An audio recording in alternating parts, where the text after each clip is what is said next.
current projects that we're working on all focus on girls and women and sustainable development. So they're a combination of different activities that support the girls in terms of safety, security, health, livelihoods, enterprise, and also we have our eco cottages and our business side, which is the sustainable development side of it, so that we can ensure that in future all of the projects are led and managed and run in Kenya.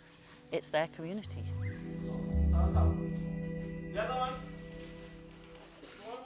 I was born in this community and again married in this community. I'm the current ENS board chairperson. The main donors of ENSDEP is Team Kenya. Earlier, before Team Kenya started helping this community, in our secondary school and in our primary schools, the enrollment of girls was very, very low compared to the enrollment of boys. And therefore it is a natural source of light. Then can you now state some of the... We found that the community was too much hit by one, poverty. There was early pregnancies in most of our schools, and there was also early marriages. In Kenya, we don't have free education. So I find it very, very rough and difficult to get this money because nobody was in the position of doing that.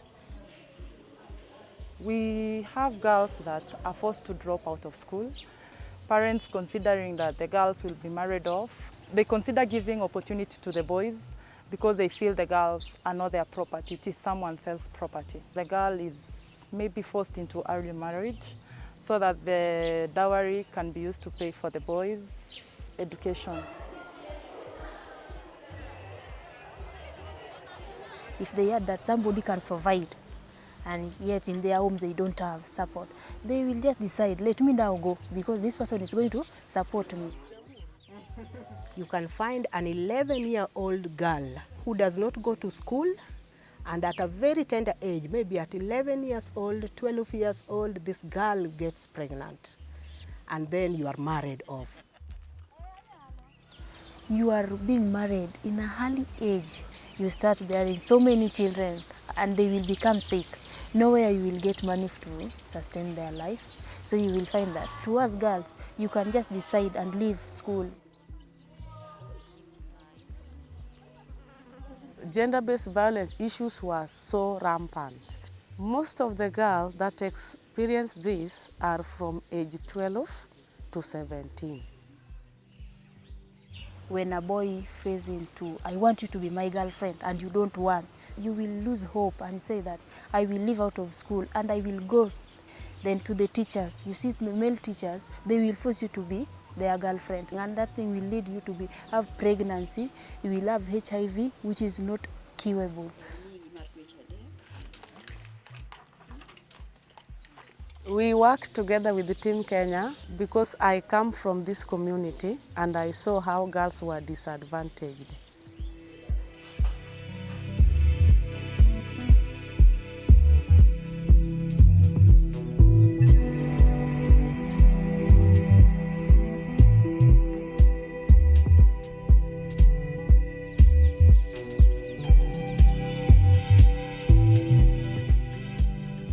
The aim of the Girl Support Group, majorly it's a safe environment or to help keep this girl in school so that she can achieve her education. We provide textbooks for revision, doing tests and monitoring how they are performing in the school, and basic needs. The feeding program provides lunch for 100 students, and it has made most students be in school. The girls in our school, the number was terrible. And even the school population, the enrollment, the number has risen from 300 to 724. And we have over 350 girls. So the ratio is almost 50-50.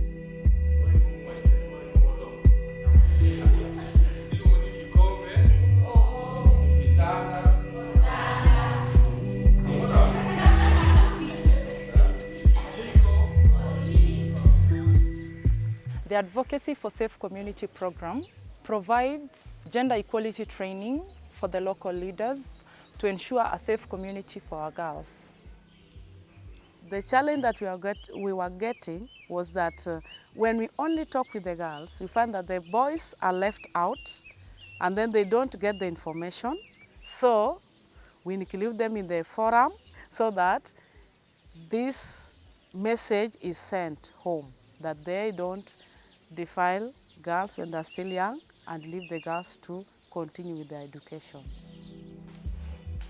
Women and girls generally make us change because they are now learning to know their rights because of the education through the initiative of this institution. The boys are also seeing that both boys and the girls should be equally educated, and both are doing well in education.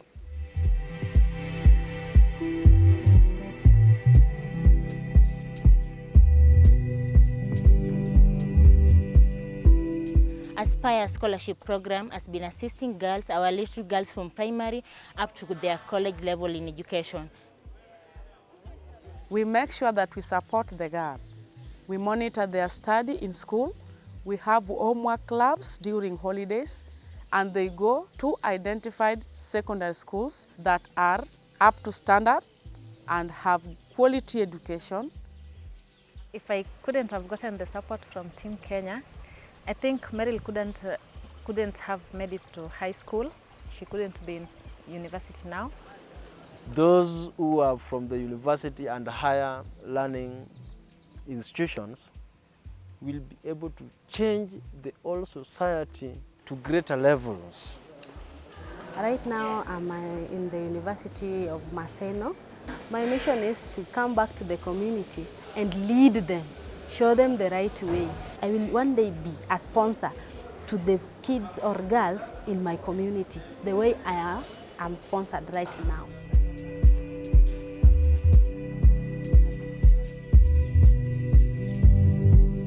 Most of the people in this community have got very large piece of land which they can grow food, and if we support them by providing fertilizers and training them on good farming practices, they can do well. Growing Food Security Program trains women through crop diversification farming to be food secure. The excess production from the food crops like maize and beans, we sell for income to send their daughters to school. The Team Kenya has employed an agronomist that enlightened them on modern ways of farming, and after getting the produce, where to market their produce. And they will be able even to utilize the locally available resources for their own benefit.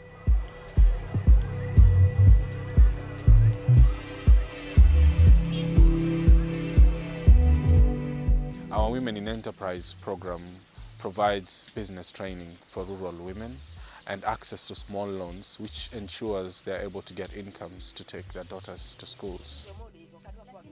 The women can learn how to save money, how to open bank accounts that is now open to any woman in the community to join.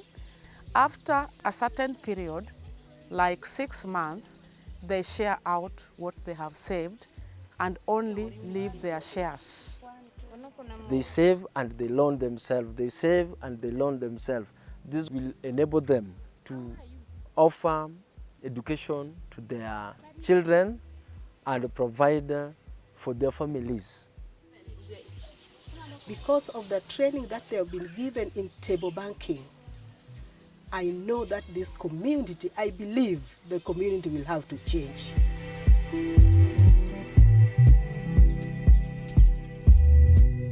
Karibuni Eco Cottage is a sustainable ecotourism initiative.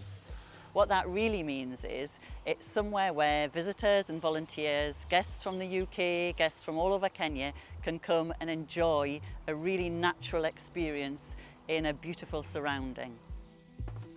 Maybe they come to Karibuni for accommodation. they come and use training facilities. Karaboni is the home to all sorts of projects, including our farm, the greenhouse, poultry.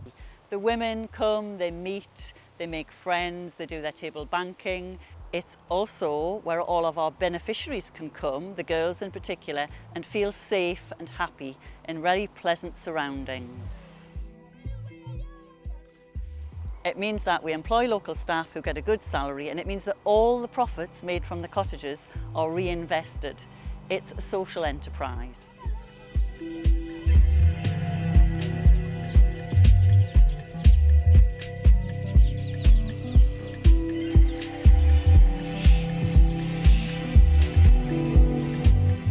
The same opportunities that are given to the boys are the same that we are advocating through our trainings that can also be given to ladies to ensure that they are given equal opportunities. When you educate a woman, you'll find that she will take care of her own family where she's married, and she will also take care of her family where she comes from, where she was born. So we say that when you educate a girl, you have educated the whole community. The future of Ndiwa will never be the same again, because quite a number of our young girls are now picking up the education. I feel happy and great. I feel most humbled because this is not the only community that is suffering outside there. And when I see all these changes, I have Team Kenya in mind, because without them, I know these changes would not have been there. It will go in history that Team Kenya changed Ndiwa.